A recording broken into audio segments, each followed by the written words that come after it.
namely law enforcement, corrections, and legal services. We work towards an outcome of an effective and efficient administration of justice.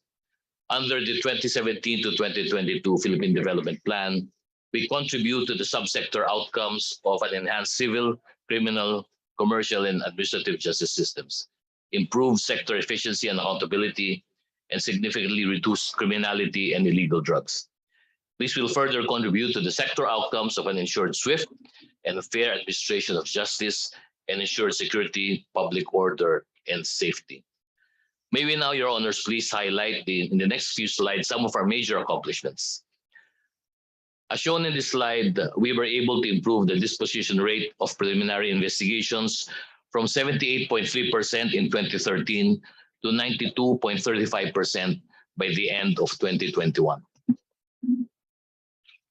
In terms of addressing case backlogs, which refers to the complaints pending beyond the 120 days maximum reglementary period, there is a significant decrease of 31.92% from 2013. So napapabilis na po namin yung pag-resolve ng aming mga case backlogs. With the strengthened performance management and sustained implementation of case decongestion initiatives starting in 2016, these backlogs were significantly reduced to 25.48% as of 2021. In terms of our prosecution success rate, there is an increasing rate of prosecution success rate from 2017 to 2021. Yung pong prosecution success rate refers to the convictions as a ratio of our total convictions and acquittals. So it reflects the improving efforts of DOJ on investigation and case build-up of court cases through the years. From our prosecution sub-program, the National Prosecution Service was able to resolve 92.29% of the criminal cases handled in 2021. Our witness protection program processed and acted upon all applications for witness coverage during the same year. We were also able to train at least 5,569 law enforcers and service providers in handling complaints involving women and children, trafficking, and cybercrime offenses under our Special Enforcement and Protection sub-program. For our corrections program, which falls on our correction mandate, the Board of Pardons and Parole was able to evaluate more than 98.80% of inmate records, applications, and petitions relative to the parole and executive clemency in 2021. And more than 94% of the victims' compensation claims were acted upon by our department through the Board of Claims. For our legal services program, 93.80% of various requests for legal services were acted upon by our legal staff in 2021. The Office of Alternative Dispute Resolution, or OADR, was able to train more than 1,000 ADR practitioners nationwide. On our law enforcement cluster, the NBI was able to conduct more than 35,000 investigations and process almost 5.5 million applications for criminal records clearance.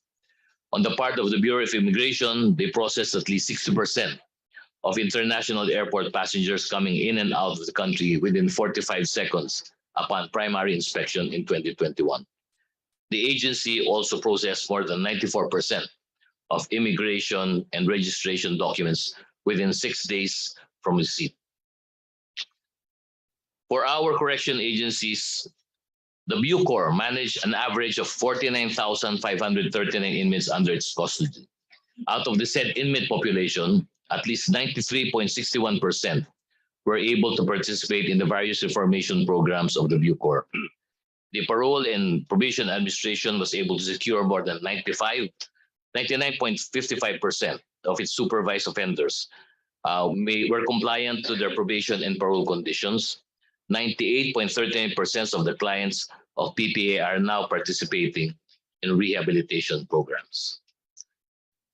For the mandate of the DOJ on free legal services, our PAO secured favorable judgment on 83.05% of its cases handled in 2021. And they were able to act on all requests for legal assistance within 2 hours from receipt. On the part of the Office of the Solicitor General, they acted on 94% of the cases it handled and resolved all of petitions for naturalization in the same year. while the OGCC was able to ensure that all pleadings were filed within the prescribed period. The Land Registration Administration, on the other hand, completed at least 92.28% of the requests for issuance of titles and more than 93.29% for annotation of deeds within the prescribed period of 20 days from receipt of complete documents. And lastly, the PCGG has recovered 588,875,000 on the recovered amounts for proceeds from administration of fully taken over sequestered assets. To give the Honorable Committee an idea of the contribution of the Department of Justice family to the income of the Philippine government, we would like to emphasize that the three of the top revenue generating agencies belong to the DOJ family. And these are the Land Registration Authority, which contributed to the coffers of government approximately 8.6 billion, the Bureau of Immigration, which contributed around 7.1 billion, and the PCGG, which contributed 245 billion, the NBI 683 million. May I now call, if your honors please, our director, Maria Elisa V. Hermar of the DOJ Financial Service to present the proposed budget of the department. With the permission of the chair. Director Hermar, you are recognized. Thank you, Madam. With the permission of the Secretary, Your Honors, please allow me to present the DOJ proposed budget for FY 2023. The total 2023 program budget of the Department of Justice, including its attached constituent agencies, amounts to 26.686 billion as compared with FY 2022 GAA of 25.247 billion. As you may note, the DOJ budget for 2023 is only 0.51% or half of 1% of the total national budget for 2023 of 5.268 trillion. Our budget summary shows that on the overall, about 81.61% is for personal services, including salaries and other compensation of employees. Only 16.85% is provided for maintenance and other operating expenses. For capital outlay, there is a minimum amount provided equivalent to 1.54%, covering select agencies of the department. For FY 2023, the department-wide budget proposal submitted amounts to 42.9 billion. The total budget recommended in 2023 National Expenditure Program is 26 billion, which is 5.70 higher than FY 2022. The slide shows that our comparative budget for FY 22 and 23 by expense classification in millions. Details on these figures will be shown later. With the permission of the honorable members of the committee, please allow me to present the DOJ OSEC budget in the next several slides. Next. For FY 2023, we are provided with a budget of almost 8.5 billion. This is 12.36% higher than the 7.5 billion budget in 2022. About 88.99% of the DOJ OSEC budget allocation for 2023 is for personal services, 7.78% for MOOE, and only 3.32% for capital outlays. Next slide, please.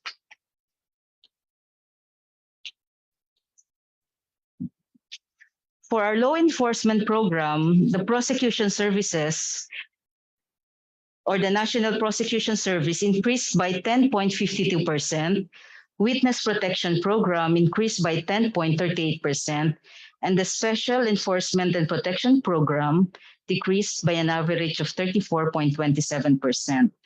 On the overall, our 2023 law enforcement budget will be 9.56% higher than our 22 appropriations. Okay. Our law enforcement program performance indicators relate to the disposition rate of criminal complaints handled by the National Prosecution Service, the percentage of application for witness coverage acted upon by the WPP, and the rate of investigation completed by our special units. For our correction program, the Board of Pardons and Parole grants parole to qualified offenders and recommends to the Office of the President the grant of the pardon executive clemency. The Victim Compensation Services provides monetary compensation for victims of violent crimes and unjust imprisonment through the Board of Claims. BPP has an increased budget of 21.3%, while the Victim Compensation Services decreased by 44.3% as compared to this year's budget. In terms of performance, the indicators focus on pardon and parole services and action on claims for victim compensation.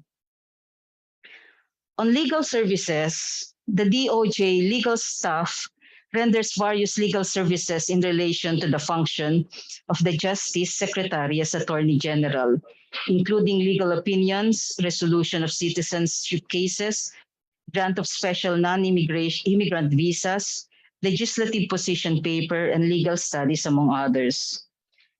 DOJ lawyers also participate in the negotiation of the economic agreement within the country and abroad, and its implementation to ensure consistency with our legal interests and framework.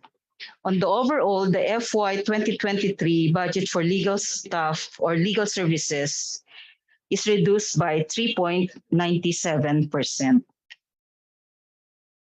May I now present the budget summary of the agencies under the department, including their performance indicator and corresponding targets for 2023.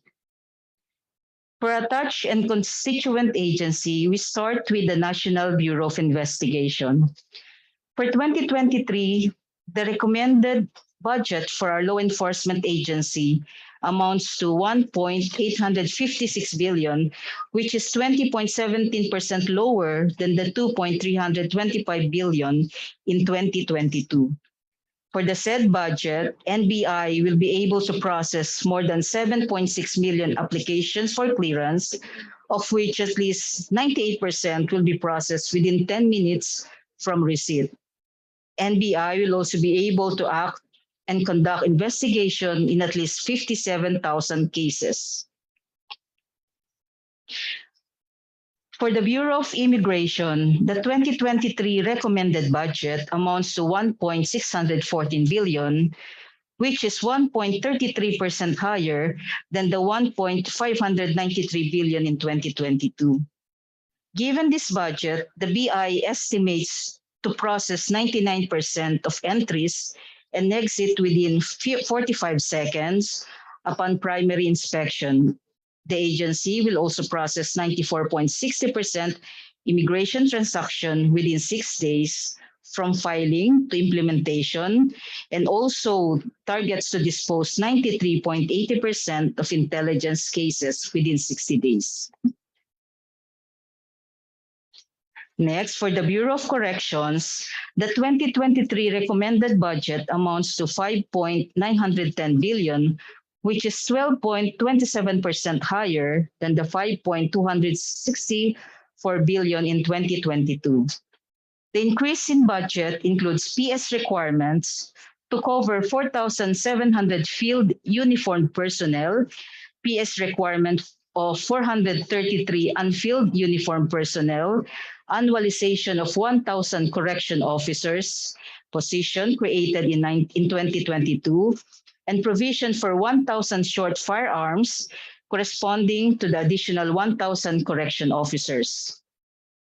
For the said budget, the Bucor will ensure that 90% participation rate of inmates in its rehabilitation program and will maintain an average of 49,481 inmates within 2023.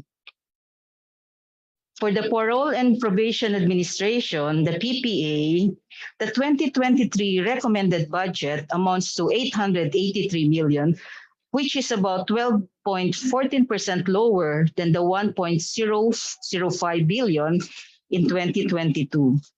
The said amount includes implementation of the single carpeta or inmate record system in the agency as part of the National Justice Information System project. With this 2023 budget, PPA will ensure that 99.55% of clients will be compliant to their terms of their probation and or parole condition, and that 98.39% will participate in its rehabilitation programs. Our next agency is the Land Registration Authority. The 2023 recommended budget amounts to 1.270 billion, which is 9.48% higher than the budget, than the 1.116 billion in 2022. In addition to the amounts appropriated herein, 570 million shall be used for MOO requirement of the LRA sourced from the 20% of the land registration fees or collection in accordance with Section 111 of PD number 1529. LRA will be able to provide land registration services and will ensure that at least 92.28% of titles will be issued and 93.29% of deeds annotated 20 days after the submission of complete documents. For the Office of the Government Corporate Counsel, the 2023 recommended budget amounts to 218.7 million, which is 7.79% higher than the 210.5 million in 2022. Given the said 2023 budget, the OGCC will ensure that 100% of all court pleadings will be filed within the prescribed period. It will also ensure that all contracts will be reviewed and legal opinions will be rendered within the prescribed period. For the Office of the Solicitor General, the 2023 recommended budget amounts to 1.225 billion, which is 2.59% higher than the 1.194 billion in 2020. The OSG aims at least 99% of all cases acted upon in 2023 are within 30 days. For resolution of petition for naturalization, the agency intends to resolve all by the end of the year.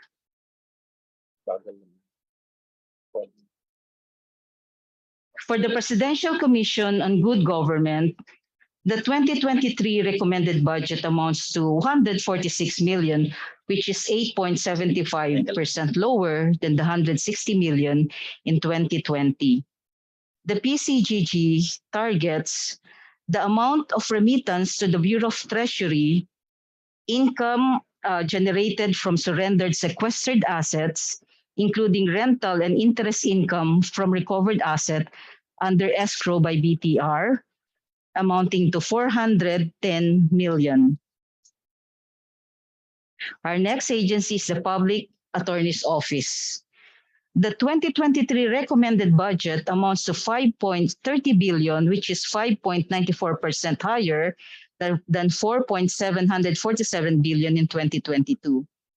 Given the recommended budget, PA will be able to acquire 83.05% favorable dispositions on its cases, including the appealed cases, and will ensure that all requests for non-judicial services will be acted upon within 2 hours. And lastly, the Office for the Alternative Dispute Resolution, the 2023 recommended budget amounts to 85.9 million. Given the said budget, the OADR will ensure that 1,200 ADR practitioners and implementers will be trained, and 100% of applications for accreditations and approval of ADR training program will be acted upon within the prescribed period.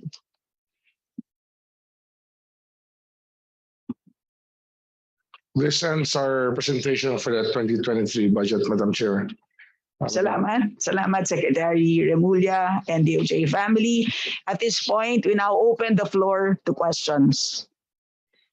Madam Chair. Representative Lagman. Thank you, Madam Chair.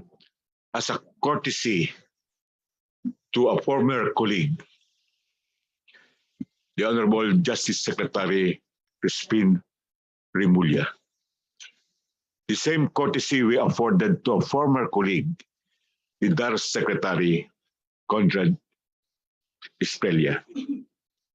At the proper time, I will join the majority in filing a motion to the following effect. One, dispense with the interpellation on the proposed budget of the DOJ and its attached agencies. Number two, terminate the budget briefing and hearing of the DOJ and its attached agencies. And number three, with the reservation that members of the House and members of the committee can ask their questions during the plenary deliberation on the post-budget of DOJ and its proposed agencies. Thank you, Madam Chair. Majority Leader, is this the pleasure of the majority? Madam Chair, on the part of the majority, we concur with the manifestation of the Honorable Ensel Lagman. Minority Leader, is this the pleasure of the minority? Madam Chair, the minority also joins the majority with only one observation, that the plan of the Secretary to relocate the National Bilibid Prison is not in your capital outlay. So if possible, please present it to us so that we can include that one in our budget, if possible, during the BICAM, or we can have it prioritized in the 2024 budget. There is only one member of the minority who wants to ask a question or questions from you. Then we are ready to terminate this proceeding subject to our questions on the floor during the plenary session. So, Madam Chair, if we are ready, and we'll recognize the Honorable Franz Castro, the only interpellator from the minority, to interpellate our the budget of the Department of Justice. Please recognize Franz Castro. Yes, before you begin, Rep. Castro, you're reminded that you only have 5 minutes for your interpellation, excluding, of course, the responses of the resource persons. And when you hear the bell, please take note that you only have 30 seconds left. You may proceed. Thank you, Madam Chair. Magandang umaga po sa lahat. Salamat po sa pagkakataon. Hindi ko talaga mapapalagpas itong pagkakataon na ito na talagang gamitin para dito sa mga extrajudicial killings na naganap sa mga nakaraan. Si Secretary Remulla po, ginagalang ko yan. Alam niyo naman, Madam Chair, ilang beses na kaming nagdebate niyan dito sa Congress, pero we maintain our respect to each other at talagang yung colleagues. Dahil iba naman na yung kanyang role sa ngayon sa gobyerno, so bayaan niyo po akong i-express yung aking saloobin kaugnay nito. Siguro, Madam Chair, magsisimula ako doon sa AO 35. Kahapon nag-usap kami ni Yusek Dulay, pero nalulungkot ako, Madam Chair, parang nagbulahan lang kami kahapon. Kala ko ay bibigay niya sa akin itong itong updates, pero hindi naman niya naibigay. So hindi ako nagkaroon ng pagkakataong pag-aralan. So bigyan niyo nga po ako ng updates dito sa AO 35, and at the same time, yung kaso po nung Bloody Sunday. Ito po yung talagang minarder. Itong mga manggagawa, mga dumagat farmer, At iba pa, medyo naiiyak po ako dito sa kaso na to kasi talagang obvious na murder ang ginawa sa mga ito mula sa Cavite, Batangas at Rizal. Halimbawa po kay Emmanuel Manny Asuncion, Madam Chair, alam niyo po ba yung nangyari dito? Magsiserve ng search warrant doon sa kanyang bahay. Hindi nakita si Manny Asuncion. Ang ginawa ng mga pulis na ito, hinabol siya doon sa opisina ng bayan at doon siya pinatay. Pero ang search warrant po ay doon sa bahay. Pero pinatay si Manny. So pwede bang malaman ang ano dito, update dito, Madam Chair? Yusek Dulay. Thank you, Your Honor. First of all, Sasagutin ko lang muna ho, no? Madam Chair, para lang mailinaw po, kaibigan ko po si Manny Asuncion. Lagi ko kung text dati yan, kausap ko. At kung meron hong nalungkot sa pangyayari yan, isa na po ako sa nalungkot sa pangyayari yan. At hindi ko yan pinalalampas. Ito po inimbestigahan pa ho ng NBI at na inahanap ko pa rin ho ang mga paraan para masagot ito mga katanungan ng EJK na ating tinatawag. At ang naging ngayon lang po, ang talaga kung katotohanan ng lahat dyan ay napakahirap pong pumanap ng testigo, yung talagang sasagot at testigo sa pangyayari ng pagkamatay ng mga tao. Kung meron po tayong makukuha mga testigo, puproteksyonan po namin, wala akong problema. Meron tayong Witness Protection Program. Ang problema rin ho, kung ang salarin po rito ay may naka-uniforme, hindi po sila sakop ng Witness Protection Program. Ngunit lahat ng paraan upang mahanap po ang mga salarin sa Bloody Sunday po na ating pinag-uusapan ay hindi po natin pinalalampas. Ito po ay mahalaga po sa inyong lingkod. Sapagat sabi ko nga, maaari hong iba ang politika namin ni Manny, ngunit hindi ho dahilan upang kami po ay magsaya sa mga pangyayari na ganito pong napakalupit po na kanyang sinapit. Kaya sa akin po, masasabi ko sa inyo, uulitin ko po, kaibigan ko po si Manny Asuncion noong araw. Kami po ay magka-text, nag-uusap po kami, minsan nagkikita kung saan po meron pong pagkilos at ako po ay napapadaan. Kaya isa po ako sa nalungkot sa pangyayaring yan at tutuloy-tuloy po namin ang pagtingin sa kasong ito at sa mga kaso ng Bloody Sunday po. Madam Chair, nag-recommend po si dating Secretary Guevara dun sa 17 na police officers na dapat nakasuhan. Pero ano na po yung nangyari dito, Madam Chair? Yusek. yes, with the permission of the Chair. First of all, I'd like to put on the record my apologies to Kong France. When we met yesterday afternoon, I asked our team to gather the information, and it took us quite some time late in the afternoon to collate all of the data, and we have, for the record, tendered to Kong France our initial update on all of these cases. But in respect to the question of Kong France, yung pong na-involve po sa Bloody Sunday, meron na pong final as per the report of the AO 35 team. Nag-file na po ng cases for murder sa Office of the Prosecutor against 30 PNP officers and personnel. So may kaso na pong final. The preliminary investigation is ongoing. And we commit, Madam Chair, we will submit to the committee the present status of all of those cases that are already under preliminary investigation, Chair. Thank you, Madam Chair. So kung murder po ito, Madam Chair, so yung 30 or 17 to 30 na mga policeman, nakakulong ba to? If I may, with the permission of the Chair, PI po lang ito, Kong France. So yung complaints po nakalodge na po sa aming prosecutors. It's also now the time also for the defense kung yung accused or respondents to also present their evidence. So PI stage pa lang po ito. Pag natapos po yung PI, doon po magkakaroon ng desisyon ang aming prosecutor whether to file the information or not.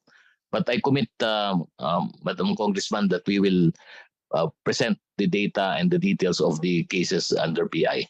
Thank you. So Madam Chair, observation lang kapag involved yung mga uniform personnel, ang tagal ng PI. Pero pag magta-trump up cases, kulong agad. So ang second na tanong ko po, Secretary, masasabi niyo ba sa atin na healthy ang ating justice system? Secretary Remulla? Oo naman po. Healthy naman po. Kulang pa ho tayo sa korte, kulang pa ho tayo sa prosecutors, kulang po sa pondo. Katulad po ng buong gobyerno, ganun din po ang problema ng Department of Justice. Ngunit healthy po ito sapagkat functioning po ito sa buong Pilipinas, sa buong kapuluan. At ako naman po yung umiikot at kinakausap ko po ang mga prosecutors. I've gone down to the level of the prosecutors. Sinisikap ko pong alamin talaga ang mga problema ng lahat. At nakikita ko po talaga yung mga problema ang kinakailangan pabilisin ang solusyon. At andun po, we're always on the ground po. Hindi po tayo tumitigil. Pero it's a very healthy justice system. Yes, Madam Chair, madalas akong pumunta sa mga BJMP na at saka doon sa mga kulungan. Nakikita natin yung mga accused doon, sobra-sobra na yung nilalaan nila doon na na sa presinto, nilalaan nilang pagtagal nila sa presinto, samantalang ganito lang dapat yung kanilang parusa. So maaari ba, Madam Chair, na ma-review ng ating DOJ yung mga ganitong yung mga kaso? At saka pangalawa, Madam Chair, yung mga search warrant, yung mga warrant of arrest, sa bahagi pa lang sana ng prosecutor, pag nakita ng prosecutor yun na wala talagang probable cause, dapat doon pa lang po ay hindi na kinakasuhan.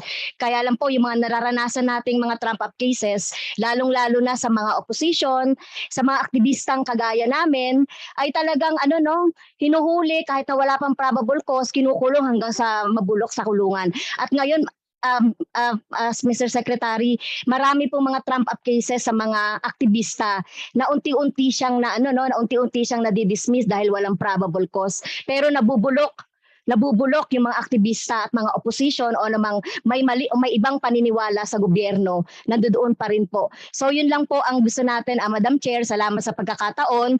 Sana sa panahon ni Secretary Remulla, maayos ang ating justice system. Do you wish to respond, Secretary? Salamat po, Madam Chair. Salamat po sa inyong mga sinabi. Ito ay isa pong bagay na hindi ho namin pinababayaan. Itong unang-una yung sa kulungan pong punong-puno sa BJMP. Sinasabi ko nga sa DOJ family, ang Bucor po ang directly under sa amin, ang BJMP po ay nasa DILG, ngunit ang bawat nakakulong sa bawat kulungan ay sakop po ng DOJ. At isang dahilan po ito kaya kinausap ko po si Council, ang ating public counsel, Pao Presida Acosta, tungkol po sa survey po ng lahat na nakakulong sa lahat ng kulungan sa buong Pilipinas. Kaya po malaki ang budget ng Pao dahil malaki po ang serbisyo nila. At hiningi ko sa kanila na ikutin po ang lahat ng mga kulungan at alamin kung sino ho pwedeng pakawalan na ng mas maaga. Sapagkat ang congestion po ay kadalasan po ay cause po niyan ay inefficiency ng maraming bagay. Kaya andyan po ang Public Attorney's Office upang alamin po ang kondisyon ng bawat nakakulong po sa bawat kulungan. Salamat, Secretary. And with that, we formally end interpellation. At doon po sa 14 na miyembro na gusto sanang magtanong, you can raise your concerns through our sponsors, Representative Roel Gonzaga and Representative Jill Bongalon. Vice Chair Gonzaga, do I hear a motion? Mr. Chair, I move to terminate the budget briefing of the Department of Justice, including its attached agencies. I so move, Mr. Chair. Second, Mr. Chair. Second. It has been moved and seconded. The motion to terminate budget hearing, Department of Justice, including its tax agencies, is carried. This budget briefing is suspended. We resume at 1:30 p.m. for the DOST budget briefing. Mr. Chairman, may observation lang ako. Hindi ako maka-second motion dito. May pumapatay sa microphone ko eh. Gusto kong imbestigahan kung sinong nagpapatay niyan, ha? Okay. Okay.